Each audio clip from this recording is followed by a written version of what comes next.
wabarakatuh.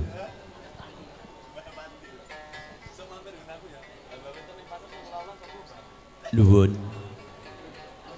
ambuka wiwaraning sasana langen sukuh sinanggiting kawiradya binabar wiworo wiwahan dalu kalenggahan rinumpaka gangsa lokananta paguyuban kerawitan cindhe laras jangkep pangelik ing waranggana inggeng kapimpin kasepuhan panjenenganipun Bapak Kristanto sarjana sosial saking Pijilan Jambanan Sidarjo Sragen. Mugi kepareng katur sumangga para kadang wira pradangga lamat-lamat mungguing antariksa langening gamelan lokananta tansah eling wonten ngarsanipun Allah Subhanahu wa ta'ala.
Assalamualaikum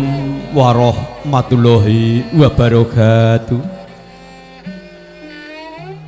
Alhamdulillah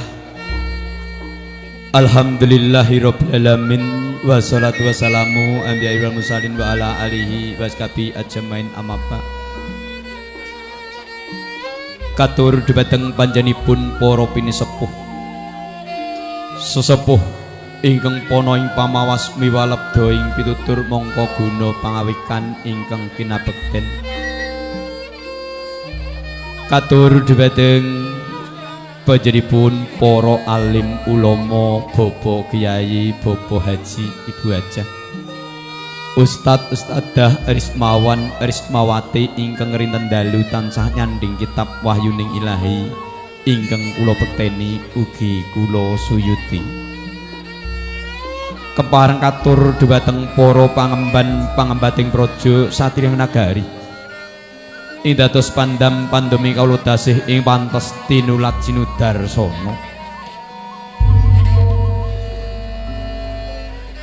Katur dhumateng para tamu kagung sunawutri sinedhani bagya mulya ingkang kinurmatan ingkang kula hormati. Kepareng katur dhumateng paguyuban kerawitan cindhe laras gong pijilan ing kasepuhan panjenenganipun Bapak Kristanto sarjana sosial jangkep pangelik ing waranggana triangga piniji dalu kalenggahan ingkang kula hormati ugi mboten tan katalumpen katur dumateng adik muda tumaruna ingkang bagya mulya. Ing dados karing parigian payuwahan wonten ing dalu kalenggahan ingkang kula tresnani ugi kula banggaaken. Para tamu kagung sunawutri inggih kalingga murdhaning akrami. Ing sadèrèng sasampunipun kula nyuwun pangapunten ingkang ikhlas karana kula wantun sumalana ngadeg wonten samadyaning sasana parigian nyahak kamardikan. Hanya ruwus kumawantun bantala rengko hanjajarangga nekaring subasita tilaraning uda negari. Bot-botipun kula pinatah mradapa wiwaraning suka kapitedhan hanjajari lakstawara mangka praniti sing hadicara. Kinarya awrat mundi dawuh saking panjenenganipun Bapak Sugiman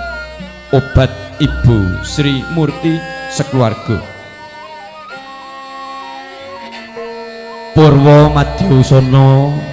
panjenenganipun Bapa Sugiman Obat Ibu Sri Murti keluarga nyuwun tambahi dawa paestu katur handika para tamu langkung sepuh bini sepuh mugi tansah manggiyana kalih sing ngrupida tebing sampikala amin Allahumma amin. Para tamu kakung Suna Putri ing kebagya mulya kepareng sumangga sesarengan boten tan kendhat tansah kula dherekaken munjakaken raos puji syukur alhamdulillah kunjuk wonten ing ngarsa dalem Allah Subhanahu wa taala bebilih kula panjenengan sami saestu wonten ing dalu kalanggahan tasihipun paringi pinten-pinten kanikmatan ing arupi kasarasan karirjan sehingga saged makempal manunggal nyawiji wonten dalipun Bapa Sugiman Obat sekalian kanthi kepak ing kaulejingan amin Allahumma amin. Para tamu kakung Suna Putri ingkang manggih Basukiyono panjenenganipun Bapa Sugiman Obat Ibu Sri Murti sekeluarga raos sing suka ebahing manah hamung tansah bingah paribasan kajurkan ukir seganten madu hawit hanampi karuan panjenengan sami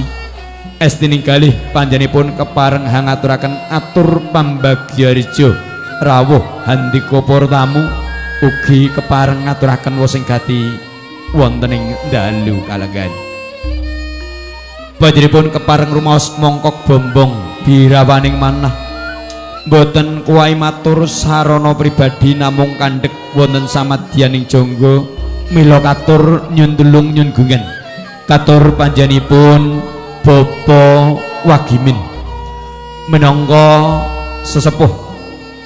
Mbah Lurah sepuh wonten ing Jambanan kepareng ngaturaken atur panuwun pambagyarja wosing gati dalu kalenggahan. Isa panggih jumenipun Mbah Sepuh Bapa Wagimin jinajaran ing abukati Bapa Sugiman Obat dalasan kadang sutresna piniji panjenenganipun Bapa Painoh. Para tamu mekaten rantaman hadicara ingkang sampun karantam karacik dene para kulangsa nggih kula aturaken nuwun katur nuwun.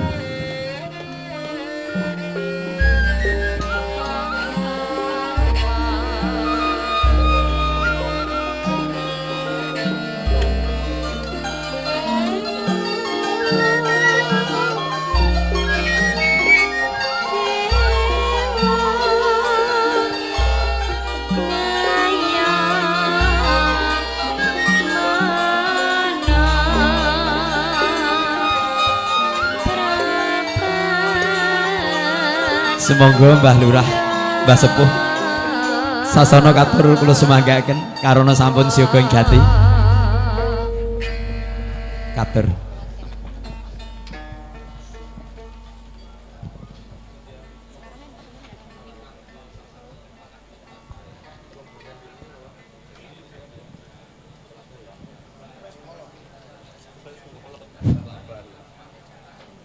Bismillahirrahmanirrahim.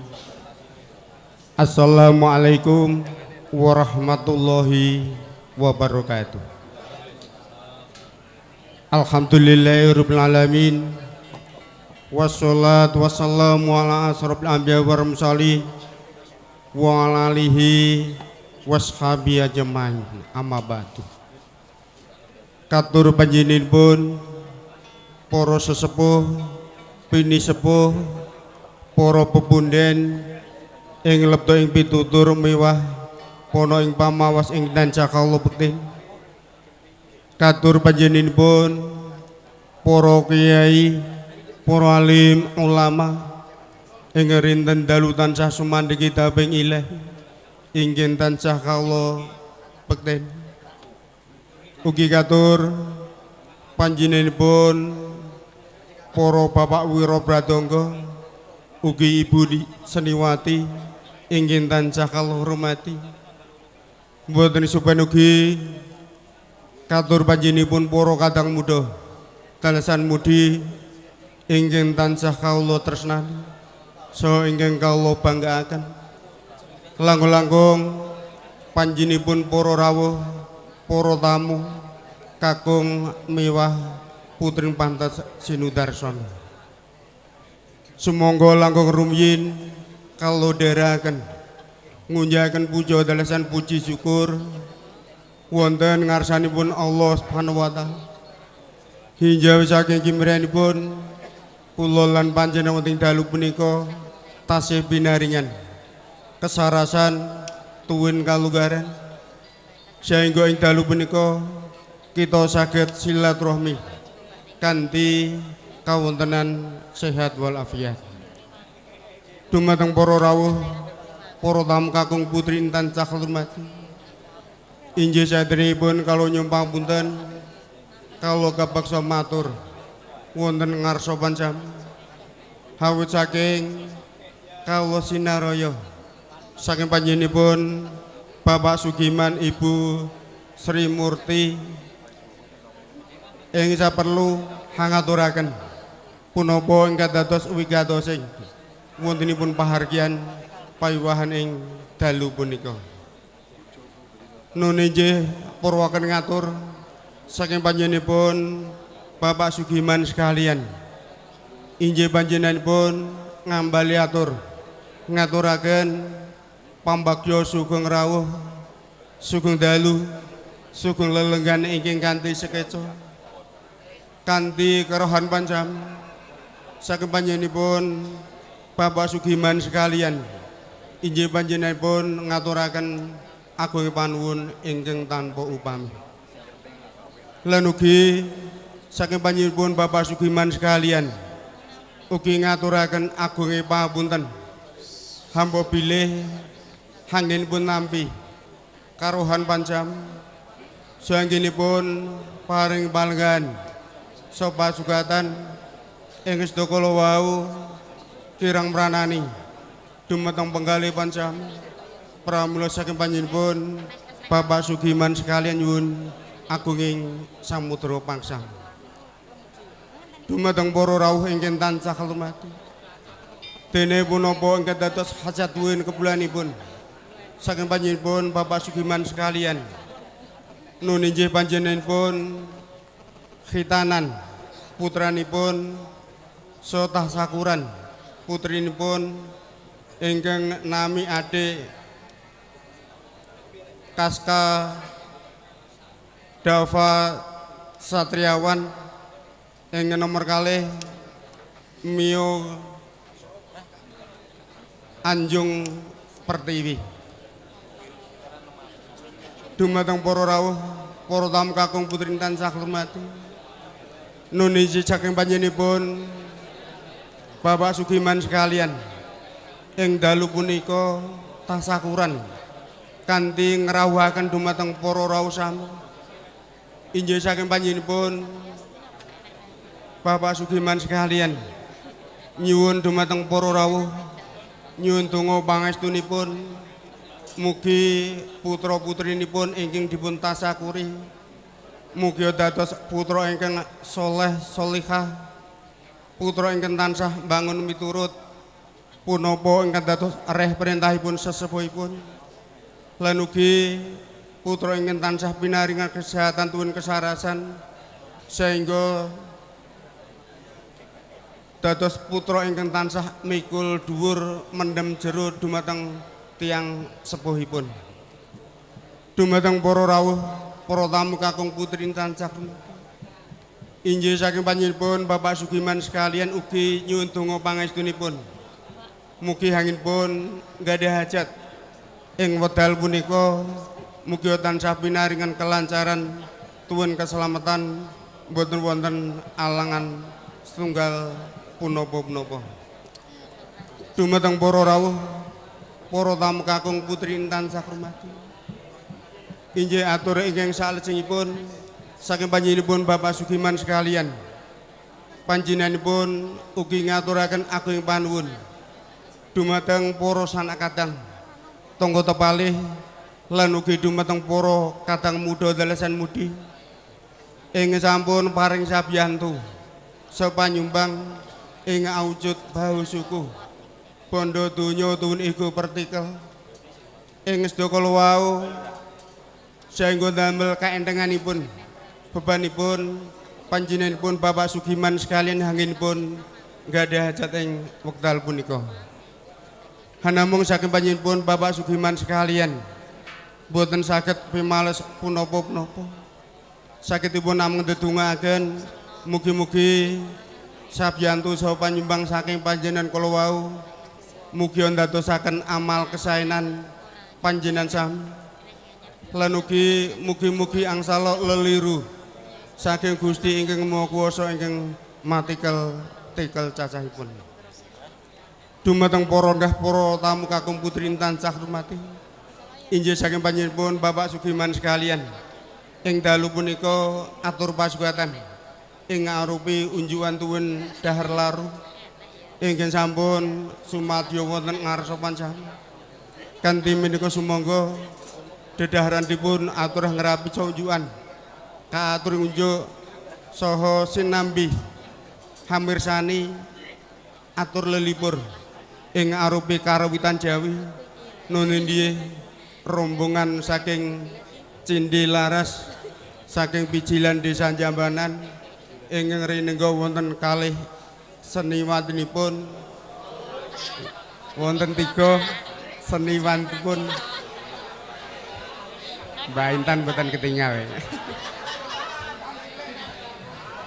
Dene karawitan ing dalu punika ugi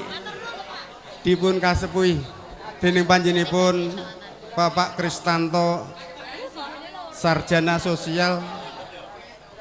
kanthi wontenipun lelipur ing dalu punika mugi ndadosaken renaning penggalih dumateng para rawuh sami. Mekaten punapa dados atur saking panjenenganipun Bapak Sugiman sekalian ingkang lumantar dumateng kawula ingkang matur mbok bilih kathah kikiranipun saka lepatanipun kawula nyuwun agunging samudra paksam. Panutup pingatur wabillahi taufiq. Assalamualaikum warahmatullahi wabarakatuh.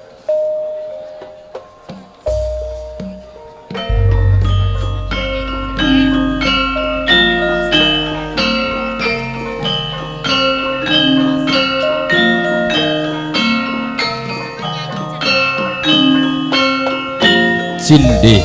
Laras lah enggal bapakno agel arno kloso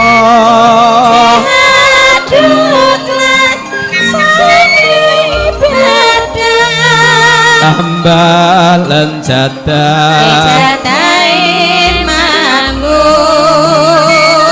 gawe isin lah ake kulek no salin kode total titik sukuan kan semua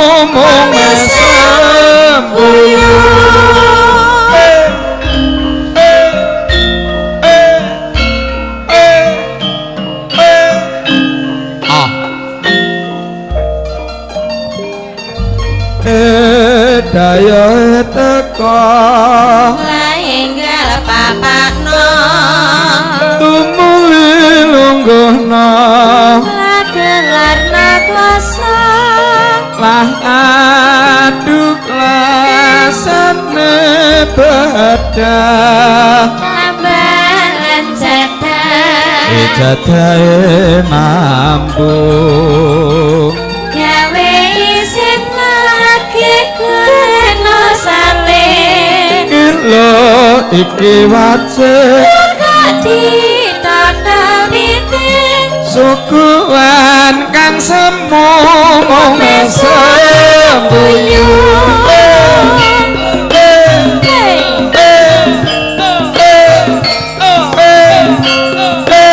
Murni RN Dian video syuting masuk daya etata lah enggal bapakno agel arno kloso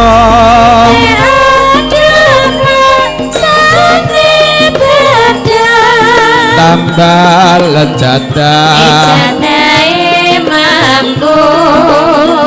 gawe isin lah ake golekno salin iki wajib kopi total pitik syukuran kang semu mesum bu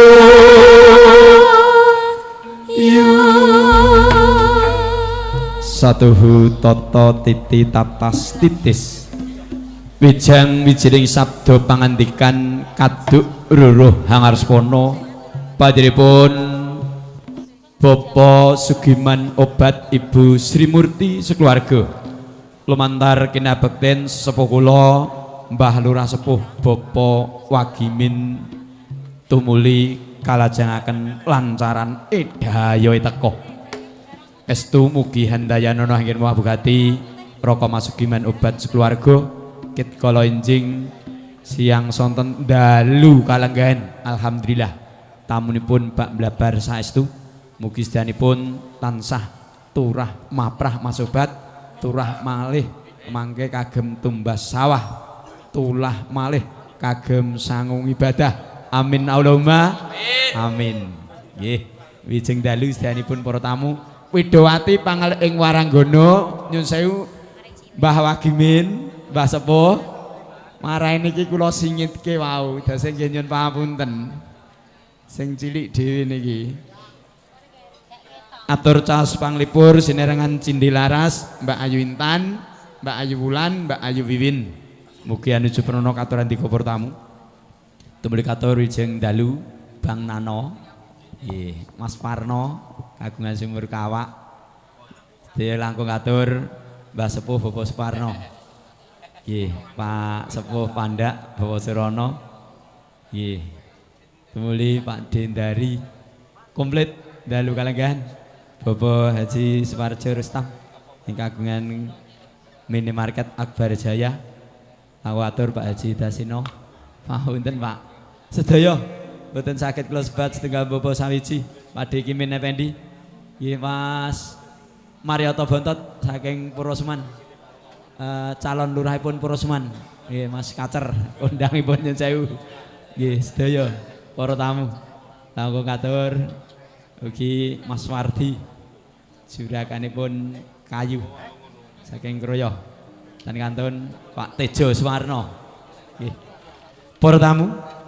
nyun pangapunten amargi jubling pangertosan kula mboten saged kula sebat setunggal Bapak sawiji nyun Agung Paksama mangke katetep Pak Dewono wilujeng dalu tanggalipun 19 wulanipun sedasa kepareng mantu wonten ing Kroya nggih Pak De Senen Bakri tanggal pira Di lah Dek randang nun dereng enten kok nggih nyun pangapunten para tamu Mas Supri menang mau kalah dek sore Mas Supri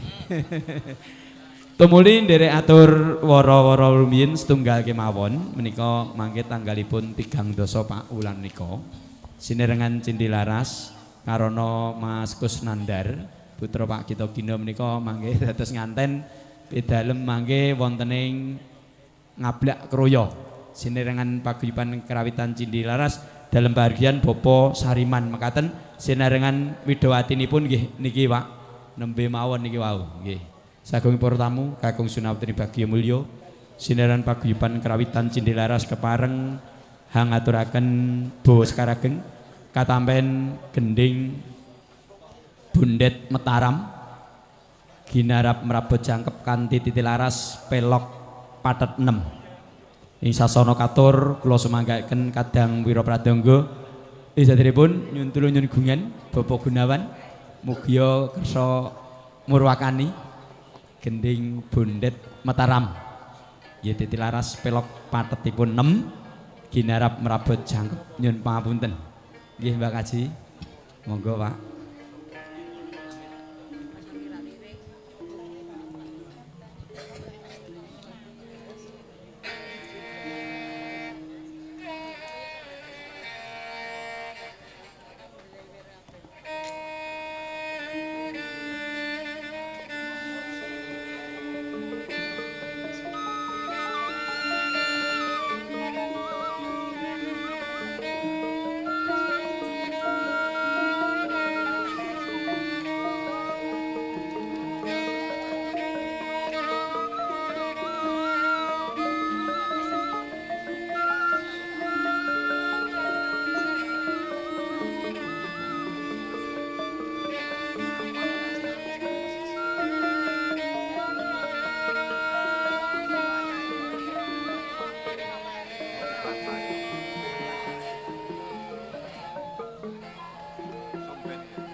Duh Gusti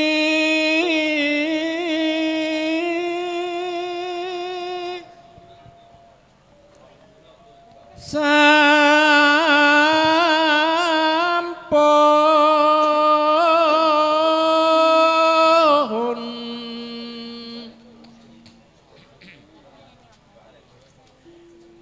dahat sung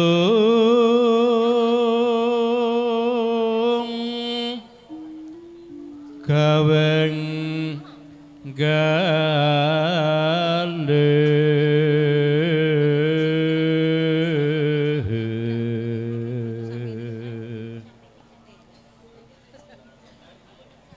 bab sirna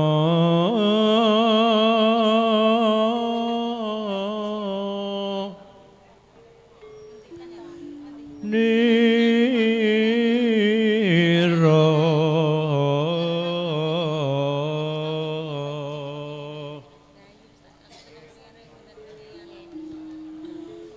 mangsa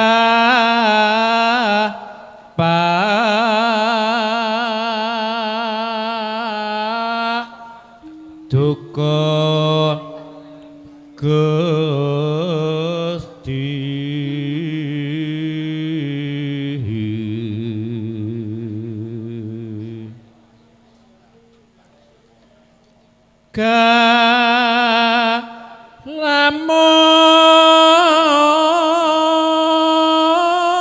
lamun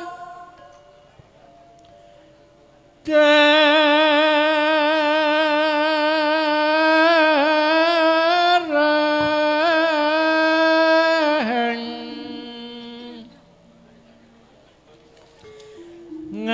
ngabar kun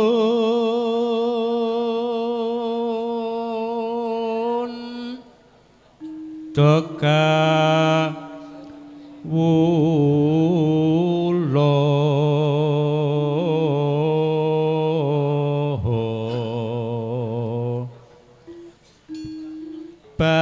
baswara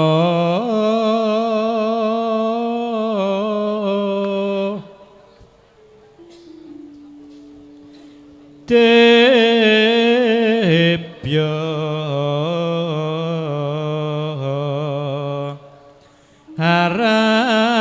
haran pun hati sahara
maca